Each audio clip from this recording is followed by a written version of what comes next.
Hello students, how are you all? Fine. So students, myself Nimesh Sharma is present for all of you for class 12th chemistry English medium students. So students, I Nimesh Sharma is present for you for class 12th chemistry English medium students. So students, today we are going to discuss about the unit 9 coordination compounds. So students, let me tell you that this coordination compound is very important chapter from the entrance exam point of view, like JEE mains and advanced, as well as for NEET entrance exam. So students, you should prepare this chapter very well by clearing your concept clear. As you are the beginner here for this chapter, you should make your basic strong by understanding some basic terms. So students, today we are beginning with the introduction of this chapter. So students, today whatever we are going to discuss about the topics or whatever the terms we are going to discuss here.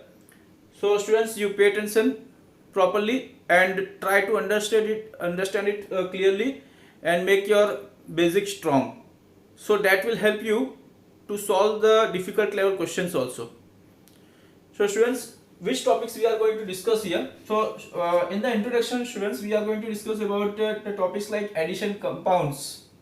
Okay, addition compounds. In that addition compounds, there are two types of addition compounds, that is double salts.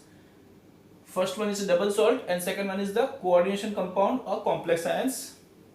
Then types of complex, few important terms related to the coordination compounds. So students, related to this topics, I am also going to show you some animation also, and we are going to discuss this properly, briefly. Okay students, so let us see.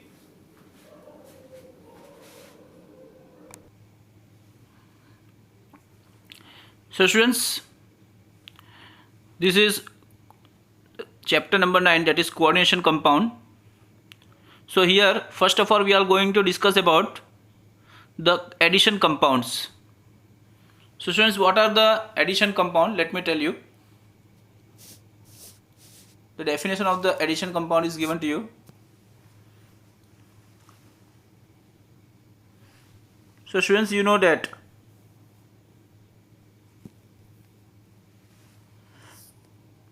whenever the solution containing two or more simple stable compounds is allowed to stand, a new solid is formed which is termed as addition compound. Addition compounds are of two types, that is double salt and coordination compound or complex compound. Okay students, that is double salt.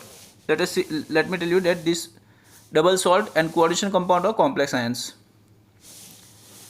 So students, let me tell you that whatever the solution is containing two or more stable compounds, here the mixing of the stable compounds are done. Okay, and that mixing of the stable compounds, simple stable compounds, is also done in a stoichiometric ratio. So students, related to this I am going to show you some animation also. We are going to discuss here in the written as well as in the animated form. So let us see now.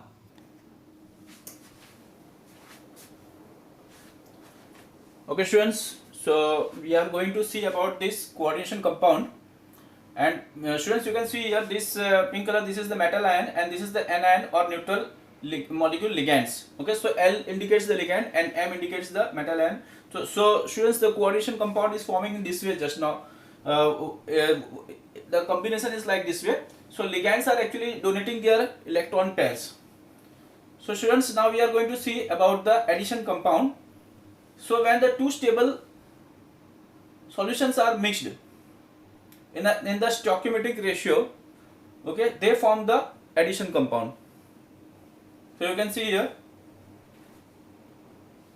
addition or molecular compounds.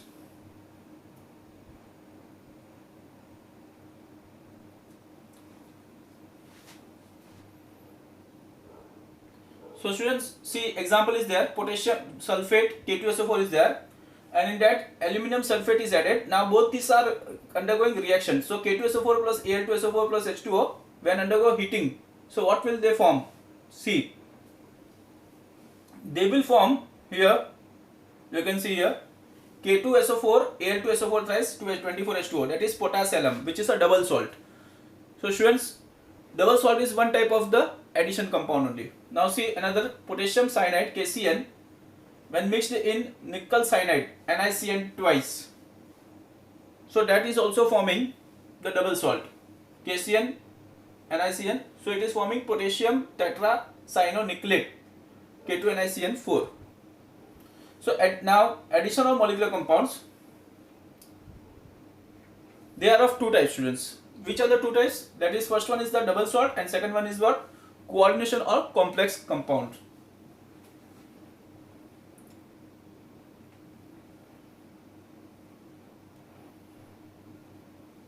Now see, double salt is somewhat like this way. Okay, potash element, all that you have seen only. Okay, how they look, appearance. Now see students, in this solution, the double salt when added in the water, what happen? They dissociate, okay, in this way. But they do not lose their properties. The individual ions which they may lose their properties, okay.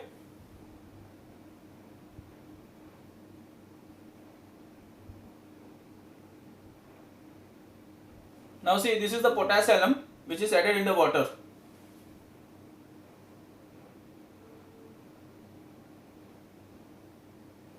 So now you can see here, this is sulfate ion, potassium and aluminum.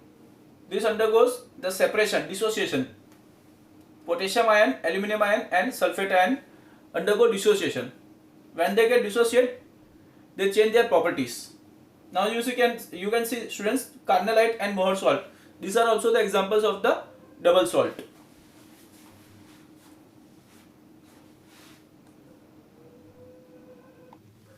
So students, now you see double salt. Double salts are ionized completely in solution. They give test for all individual ions. Okay, so as we have seen the examples of Mohr salt and carnallite. Mohr salt is what? FeSO4 NH4 twice SO4.6H2O, Fe2 plus NH4 2 plus SO4 2 minus 6H2O. So students, in water they get dissociate. What about carnallite? Carnallite also KCl gives KCl MgCl2 6H2O. They also get dissociated, K plus Mg2 plus 3Cl minus plus 6H2O. So students, you know that double salts exist only in solid state, since in aqueous solution they dissociate completely into ions. Now students, about coordination compound or complex ions. So students, you know that coordination compounds are those compounds in which the central metal atom is linked to the number of ions or neutral molecules by coordination bonds. That is day2 bond, coordinate covalent bond or day2 bond. That is the donation of the electron pairs, example NiCO4.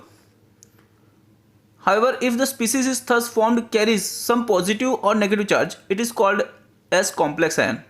So students, you know that here this is the central metal atom, this is the transition element copper, okay, Cu, D block element copper, and the ligand is what?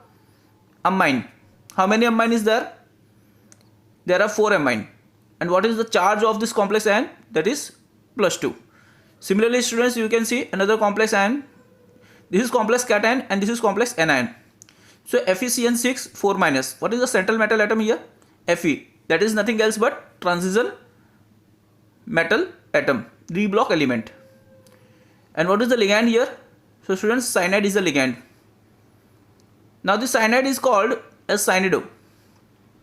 And how many cyanides are there? Hexa. 6. So we have to use the word hexa. Students, you will study nomenclature of these compounds also, okay, and there we are going to study about the rules also. So students, these are actually the species, complex ion species, okay, cation species, anion species. So you know that the complex ion does not dissociate completely, thus it does not give test for all the constituent ions. On ionization they give complex ion which does not ionize further. So students, you know that K4 FeCN6, they dissociate completely.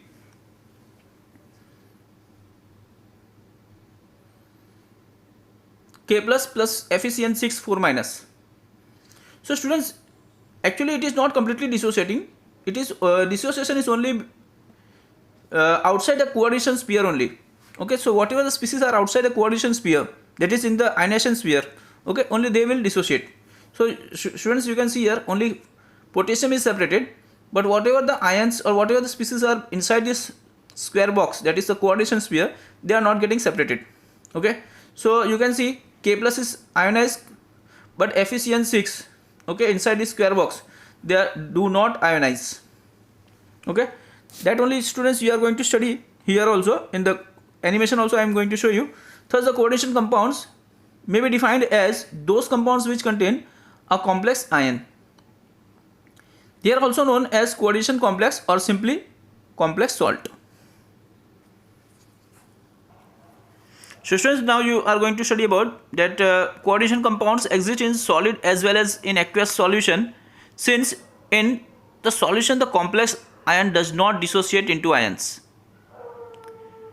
तो students, आप देखोगे coordination compounds जो है वो solid में भी और aqueous solution दोनों में एग्जिस्ट करते हैं, क्योंकि सॉल्यूशन में क्या होता है कि कॉम्प्लेक्स आयन जो होते हैं वो आयंस में डिसोशिएट ही नहीं होते, ठीक है, क्योंकि वो आयनाइजेशन स्फीयर में नहीं होते, आयनाइजेशन रीजन में नहीं होते, और इसीलिए क्या होता है, कोऑर्डिनेशन कंपाउंड सॉलिड में एक्वस सॉल्यूशन में दोनों में एग्जिस्ट करेगा, कॉम्प्लेक्स आयन डिसोशिएट नहीं होगा, आयंस में डिसोशिएट नहीं होगा. तो स्टूडेंट्स, अब हम देखेंगे types of complexes on the basis of charge.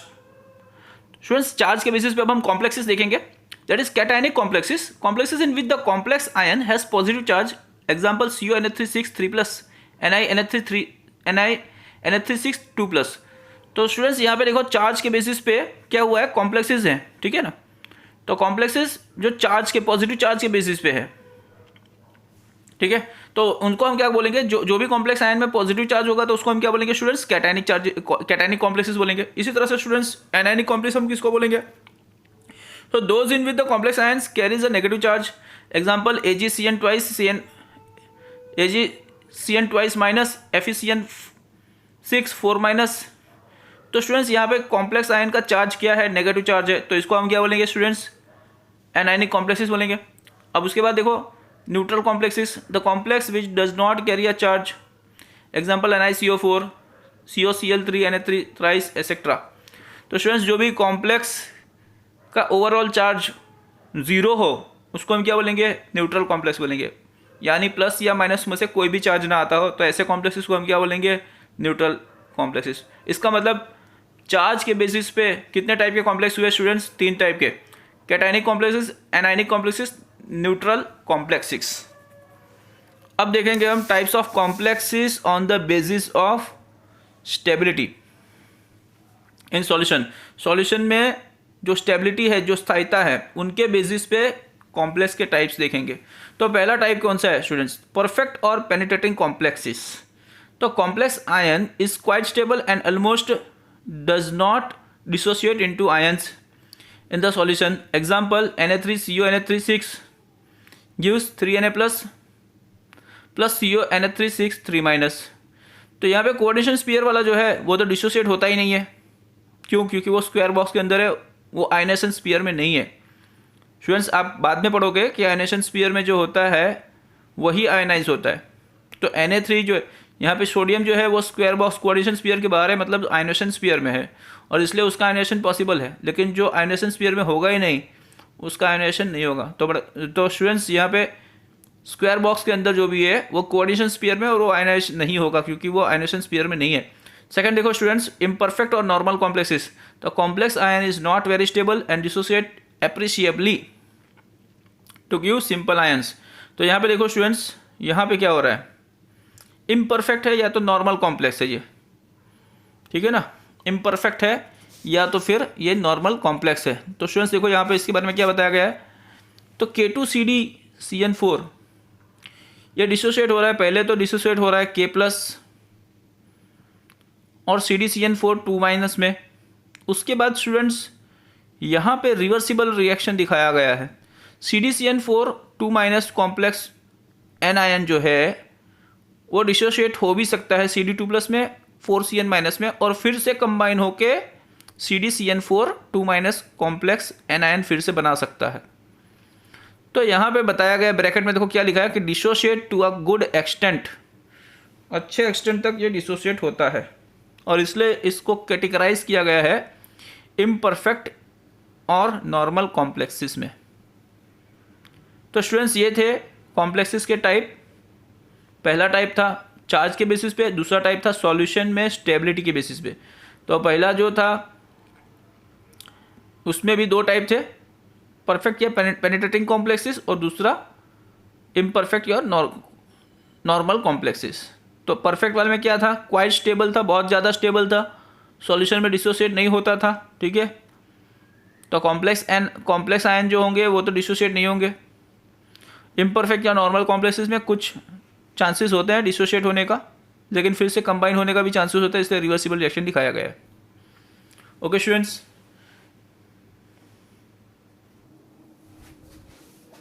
तो स्टूडेंट्स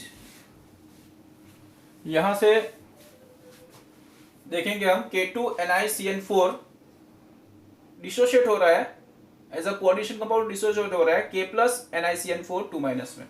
ठीक है, तो स्टूडेंट्स यहाँ पे देखो आप पोटेशियम जो है वो कोऑर्डिनेशन स्फीयर के बाहर है, आयनेशन स्फीयर में, इसलिए वो डिसोशिएट हो गया। तो यहाँ पे अपने प्रॉपर्टी चेंज कर देते हैं कंस्टिट्यूएंट आयंस। आप यहाँ पे देख सकते हैं, यहाँ पे क्या हुआ, पोटेशियम और टेट्रासाइनोनिक्लेट अपने प्रॉपर्टीज चेंज कर रहे हैं डिसोसिएशन के बाद। अब यहाँ पे देखो पोटेशियम फेरोसाइनाइड K4FeCN6, इसको जब वाटर में डिसॉल्व किया गया तो K4 और FeCN6 4- ये डिसोसिएट हुए। ठीक है, और यहाँ पे स्टूडेंट्स यहाँ पे देखोगे आप, तो यहाँ पे ये कॉम्प्लेक्स एन आयन जो है वो अपनी प्रॉपर्टी को रिटेन कर रहा है। आयन जो है मतलब यहाँ पे इसका डिसोसिएशन नहीं होगा स्टूडेंट्स। ठीक है, ये रिएक्शन पॉसिबल नहीं है। ठीक है, ओनली K4 जो है वो डिसोसिएट होगा। ठीक है, आयन और साइनाइड ये कंबाइंड रहेंगे। अदर एग्जांपल्स देख लो स्टूडेंट्स, निकल NiH3 NiNH36 CuNH34 और AgNH34। तो स्टूडेंट्स ये सारे दूसरे कोऑर्डिनेशन कंपाउंड के एग्जांपल है, कोऑर्डिनेशन और कॉम्प्लेक्स कंपाउंड। तो यहां पे ये कॉम्प्लेक्स एनायन है जो कि डिसोशिएट नहीं होगा, और ये पूरा हो गया, इनको कंबाइन कर तो कॉम्प्लेक्स कंपाउंड हो जाएगा। अब स्टूडेंट्स हम यहाँ पे देखेंगे कोऑर्डिनेशन कंपाउंड्स में, यहाँ पे सेंट्रल मेटल एटम जो कि ट्रांजिशन मेटल एटम होता है उसके साथ लिगैंड जो कंबाइन होता है वो कैसा बॉन्ड बनाता है स्टूडेंट्स, तो डे2 या तो कोऑर्डिनेट कोवेलेंट बॉन्ड बनाता है, जिसमें क्या होता है लिगैंड क्या करता है, तो लिगैंड अपना इलेक्ट्रॉन पेयर डोनेट करता है किसको, तो मेटल या मेटल आयन को। ठीक है, लिगैंड जो होता है वो एनायन हो सकता है तो न्यूट्रल लिगैंड हो सकता है, और इस तरह से जो पूरा फॉर्मेशन होता है वो कोऑर्डिनेट आयंस का ही फॉर्मेशन होता है। यहाँ पे कोऑर्डिनेट कंपाउंड्स भी बनाते हैं।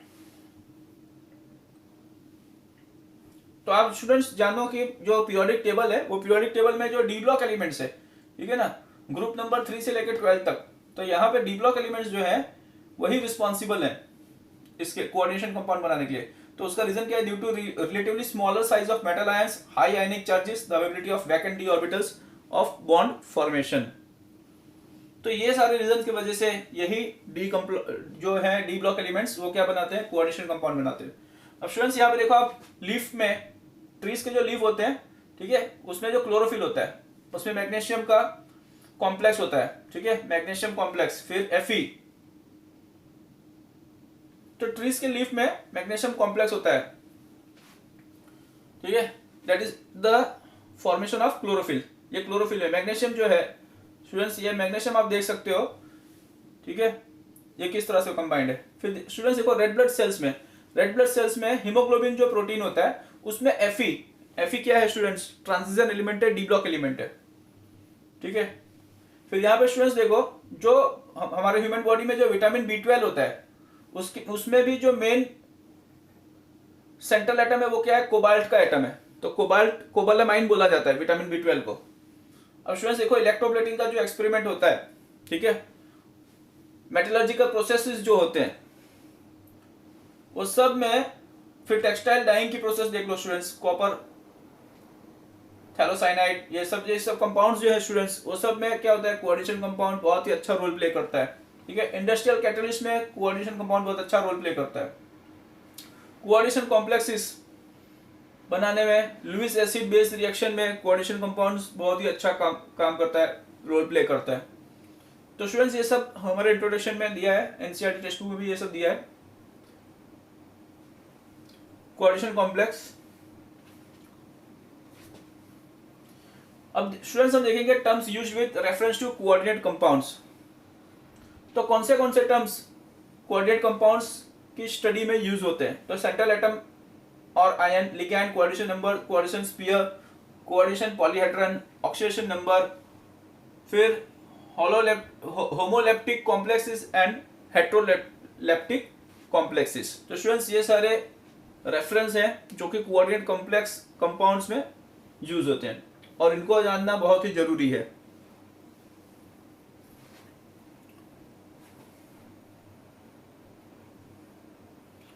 So students, one by one we are going to study about these terms which are used with reference to the coordinate compound. So students, यहाँ पे terms use हो रहे हैं वो हम स्टडी करेंगे। सबसे पहले स्टडी करेंगे सेंट्रल मेटल एटम या आयन, ये क्या होता है। तो स्टूडेंट्स जो सेंट्रल मेटल एटम या आयन होता है वो एक्चुअली डी ब्लॉक एलिमेंट होता है, ट्रांजिशन एलिमेंट होता है, और उसी के साथ लिगैंड ज्वाइंट होते हैं by donating their electron pair and forming dative bond और कोऑर्डिनेट कोवेलेंट बॉन्ड। तो स्टूडेंट्स जो कॉम्प्लेक्स फॉर्म होते हैं कुछ इस तरह के ज्योमेट्रिकल शेप्स बनाते हैं, ठीक है ना। तो यहाँ पे देखो स्टूडेंट्स, यहाँ पे ब्लू कलर का ये निकल है और ये एमोनिया है, ठीक है, पिंक कलर का। तो NiNH3 6 ठीक है, ये निकल है। फिर देखो स्टूडेंट्स यहाँ पे ये Fe है सेंट्रल एटम और CN6 3 ठीक है, सेंट्रल एटम दिखाया जा रहा है स्टूडेंट्स। यहाँ पे सेंट्रल एटम निकल है, यहाँ पे सेंट्रल एटम Fe है और यहाँ पे सेंट्रल एटम क्या है, कोबाल्ट CO3। ओके स्टूडेंट्स,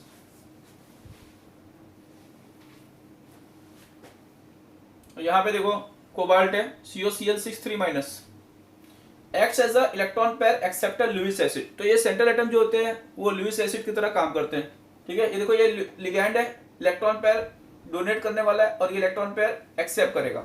देखो यहाँ पे डबल डॉट दिखाया है, ठीक है। तो डबल डॉट यहाँ पे इसने एक्सेप्ट किया और इसने डोनेट किया।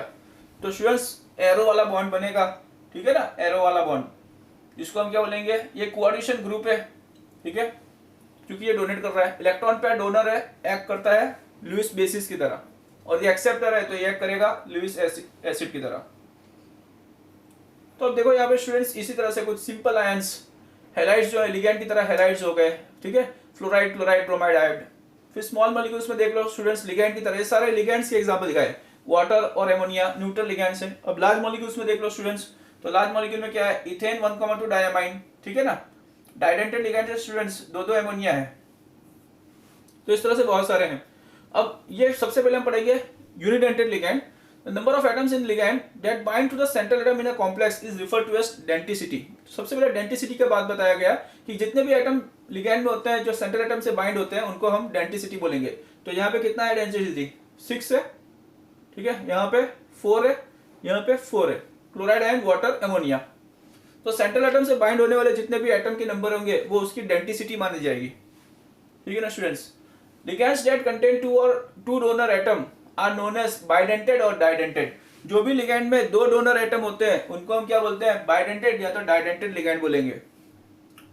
एग्जांपल देख लो स्टूडेंट्स, एग्जांपल में इथेन 1,2 डायमाइन है, तो यहाँ पे देखो ये 2 नाइट्रोजन है, ठीक है, ये क्या है, डोनर एटम्स है, ठीक है। यहाँ पे भी देख लो स्टूडेंट्स, डाइमिथाइल ग्लाइकोजेन में 2 नाइट्रोजन है, लोन पेयर दिख रहा है यहाँ पे, ये डोनर एटम है, ठीक है ना। ऑक्सीलेट में यहाँ पे 4 है, सॉरी यहाँ पे 2 है, हर एक ऑक्सीलेट में 2 है।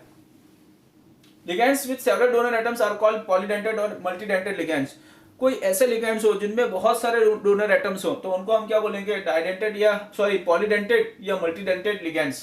तो स्टूडेंट्स एग्जांपल है EDTA का, इथिलीन डायमाइन टेट्राएसीटेट, ये हेक्साडेंटेड लिगैंड है स्टूडेंट्स। यहाँ पे देखो सेंट्रल एटम है और यहाँ पे देखो नाइट्रोजन से भी डोनेट हो रहा है, 4 ऑक्सीजन है और 2 नाइट्रोजन है, मतलब 6 डोनर एटम है स्टूडेंट्स, 6 डोनर एटम है, ठीक है ना।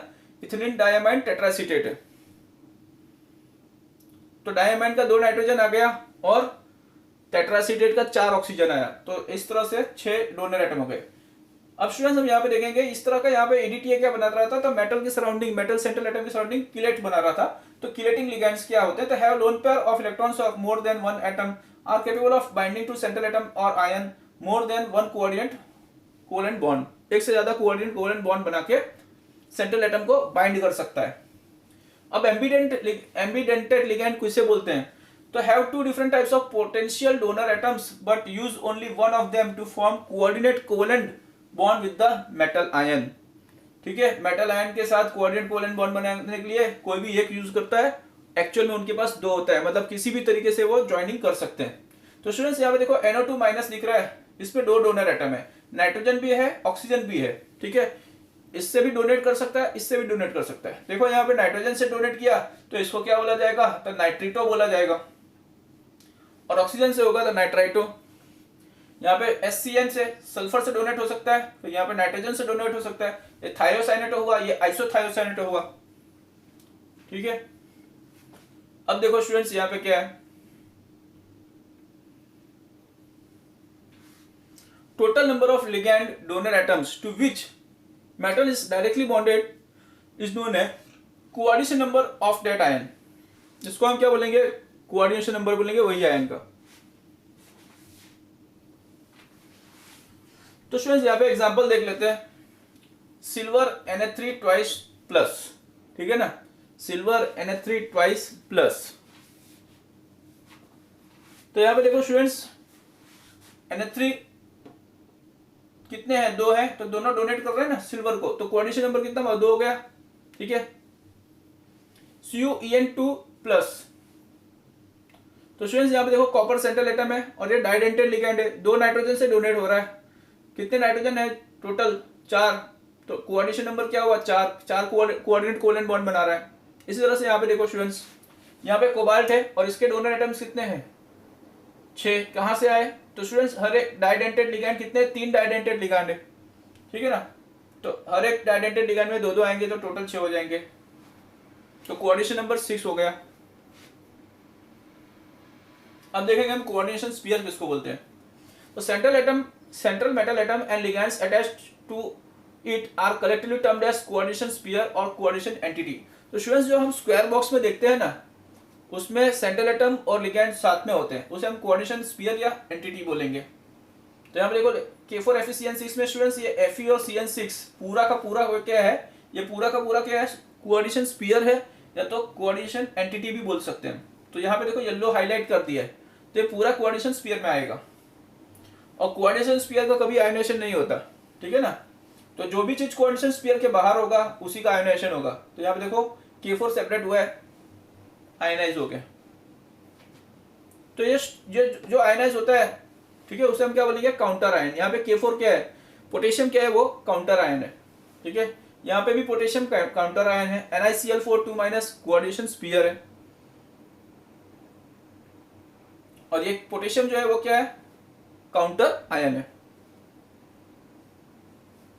तो अब स्टूडेंट्स यहाँ पे देखेंगे हम ऑक्ट्रा। अब यहाँ पे देखो कोऑर्डिनेशन पॉलीहाइड्रल में, देखो कोऑर्डिनेशन पॉलीहाइड्रल में क्या है, तो octahedral, tetrahedral, square planar, trigonal, bipyramidal, square pyramidal. तो स्टूडेंट्स इस टाइप के अलग अलग ज्योमेट्रिकल शेप्स बनाते हैं कोऑर्डिनेशन कंपाउंड्स। ठीक है ना, यहाँ पे आप देखोगे तो क्या होगा, कोऑर्डिनेशन एंटिटी में solid figure defined by the position of the ligand atoms directly attached to the central atom or ion is known as coordination polyhedron। तो इसी को हम कोऑर्डिनेशन पॉलीहेड्रन बोलेंगे। स्टूडेंट्स यहाँ पे देखो आप, ये ऑक्टाहेड्रल शेप जो बन रहा है, ठीक है ना, वो ऑक्टाहेड्रल शेप में क्या है, तो ऑक्टाहेड्रल शेप में सेंट्रल एटम के सराउंडिंग में कितने लिगैंड है स्टूडेंट्स, 6 लिगैंड है। ठीक है ना, तो ये 6 लिगैंड आपको दिख रहा है, तो 4 जो है वो सेम प्लेन में है और एक ऊपर है और एक नीचे। ठीक है ना स्टूडेंट्स, तो यहाँ पे एक ऊपर है और एक नीचे है। फिर यहाँ पे देखो आप, तो टेट्राहेड्रल में यहाँ पे सेंट्रल एटम M है, M is the central atom, metal के लिए डिनोट किया गया है। ठीक है ना, तो यहाँ पे ये टेट्राहेड्रल शेप कैसा है, तो जैसा मीथेन का शेप होता है, ठीक है, उस तरह से 3 लिगैंड ट्राइगोनल में नीचे है और एक लिगैंड ऊपर है। फिर स्क्वायर प्लेन में सेम प्लेन में सभी आ जाएंगे। ठीक है ना, central atom metallic central atom जो है वो और स्क्वायर के 4 कॉर्नर्स में लिगेंड आएंगे अरेंज, तो इस तरह से अरेंज होंगे। तो ये ज्योमेट्रिकल शेप बताया गया है।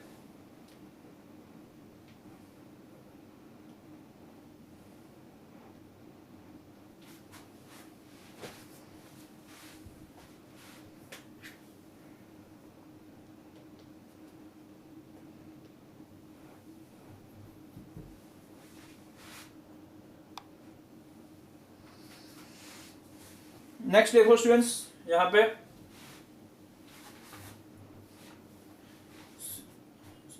पे इसी तरह का शेप ऑक्टाहेड्रल की तरह किसका शेप है, CONH3 6 तो ये इसके नीचे इसका एग्जांपल है, इसके नीचे इसका एग्जांपल है। NiCO4 टेट्राहेड्रल शेप बनाता है और PtCl4 2- स्क्वायर प्लेनर शेप बनाता है, प्लेटिनम टेट्राक्लोराइड जो है। अब यहाँ पे देखो स्टूडेंट्स, ऑक्सीडेशन नंबर जो है उसके बारे में स्टडी करेंगे। The oxidation number of the central metal atom in the complex is defined as the electric charge it would carry if all the ligands were removed along with the electron pairs that are shared with the central atom। अगर हम सभी ligand को निकाल दें तो metal जो भी charge रखेगा कैरी, ठीक है, वही उसका ऑक्सीडेशन नंबर होगा। तो मेटल यहाँ पे अगर 2 रख रहा है चार्ज तो उसका ऑक्सीडेशन नंबर 2 होगा। The oxidation number is represented by the Roman numeral in the parenthesis after the name of the central atom. Bracket में रोमन नंबर से उसका ऑक्सीडेशन नंबर बताया जाता है। तो यहाँ पे देखो FeCN6 3- है, तो यहाँ पे Fe का ऑक्सीडेशन नंबर कितना है स्टूडेंट्स, तो +3 है, देख लो, ठीक है ना। और उसको हम ब्रैकेट में रोमन नंबर्स में लिखेंगे। Method to determine the oxidation number of the central metal atom in a complex. Complex के अंदर हम सेंट्रल मेटल एटम का ऑक्सीडेशन नंबर किस तरह से डिटरमाइन कर सकते हैं, तो कुछ एग्जांपल देख लेते हैं स्टूडेंट्स। तो K4FeCN6 है, ठीक है, तो K4FeCN6 डिसोसिएट हो रहा है काउंटर आयन K+ में और FeCN6 कोऑर्डिनेशन स्फीयर में, तो इस तरह से डिसोशिएट हुआ। तो स्टूडेंट्स इसका चार्ज देखो, FeCN6 का चार्ज देखो क्या है, ओवरऑल चार्ज -4 है, ठीक है ना। तो सपोज कर लेते हैं कि Fe का oxidation number, central atom Fe है तो उसका ऑक्सीडेशन नंबर हम सपोज कर लेते हैं X है, ठीक है। मोनोडेंटेड साइनाइड Cn-1 है, ठीक है, मोनोडेंटेड साइनाइड Cn-1 चार्ज है। तो चार्ज ऑन कॉम्प्लेक्स, पूरे कॉम्प्लेक्स का चार्ज क्या है, -4 है। Number of monodentate negative ions कितने हैं, Cn6 है, ठीक है ना। तो ऑक्सीडेशन नंबर आयन का क्या होगा, X + 6 × -1 = -4। तो X की वैल्यू क्या होगी, X = -4 + 6 हो जाएगा, therefore X = +2 आ गया। तो Fe का ऑक्सीडेशन नंबर क्या आया, +2। इसको हम कैसे डिनोट करेंगे, तो ब्रैकेट में रोमन नंबर्स में लिखेंगे। Fe का +2 इस तरह से लिखा गया। तो स्टूडेंट्स इसके रिलेटेड एक क्वेश्चन पूछ लेते हैं, ये calculate oxidation number of metal atoms in complexes given here. तो स्टूडेंट्स यहाँ पे ये कॉम्प्लेक्स दिया है K3FeC2O4 थ्राइस। तो इसका कैसे करेंगे, इसमें भी आपको X सपोज करना है, ऑक्सिलेट का क्या आएगा, -2 आएगा, ठीक है ना। K+ इस तरह से डिसोशिएट हो गया और ओवरऑल कॉम्प्लेक्स का -3 आया, ओवरऑल कॉम्प्लेक्स का। ऑक्सिलेट आयन जो है बाइडेंटेड है तो C2O4 -2 आया, मैंने बताया था आपको। तो each oxalate ion carries a charge of -2, ठीक है। ऑक्सीडेशन नंबर आयन का सपोज कर लो कि X है, तो ऐसा इक्वेशन बनेगा X + 3 × -2 = -3। ये चार्ज जो है वो -3 राइट हैंड साइड में आएगा, तो क्या आएगा, X = -3 + 6, तो X = +3। तो Fe जो है वो कौन सा है, फेरिक आयन है, ठीक है ना, +3 फेरिक आयन होता है। Fe का +3 तो फेरिक आयन, तो Fe को का जो ऑक्सीडेशन नंबर है 3, उसको हम ब्रैकेट के अंदर पैरेंथेसिस के अंदर रखेंगे और रोमन में 3 लिखेंगे। अब इसी तरह से यहाँ पे देखेंगे तो सेंट्रल एटम यहाँ पे कॉपर है, देखो कॉपर का भी ऐसा किया गया, ठीक है ना। कॉपर को भी इसी सेम तरीके से करो तो +2 आया। इसी तरह से यहाँ पे देख लो, यहाँ पे सिल्वर का भी इसी तरह से फाइंड आउट करना है, सिल्वर का +1 आएगा स्टूडेंट्स, सेम मेथड है, ठीक है। तो आपको पहले डिसोशिएट करके देखना है। अब हम स्टूडेंट्स देखेंगे homoleptic complexes and heteroleptic complexes, homoleptic complexes and heteroleptic complexes study करेंगे।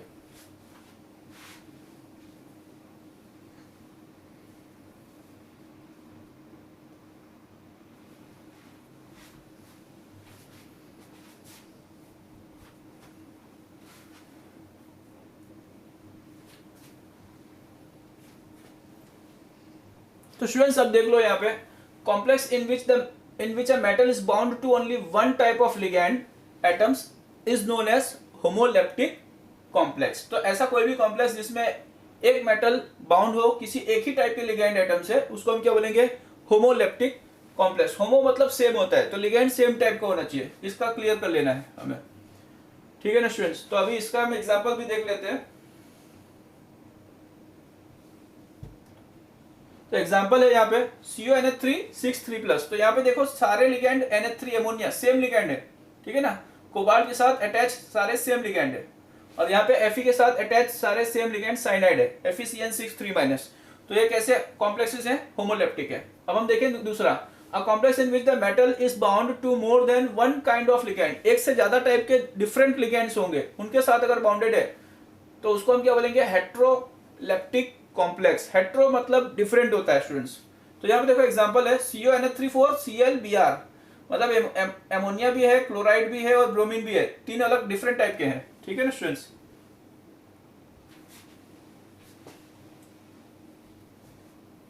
तो स्टूडेंट्स यहाँ पे हम स्टॉप करते हैं।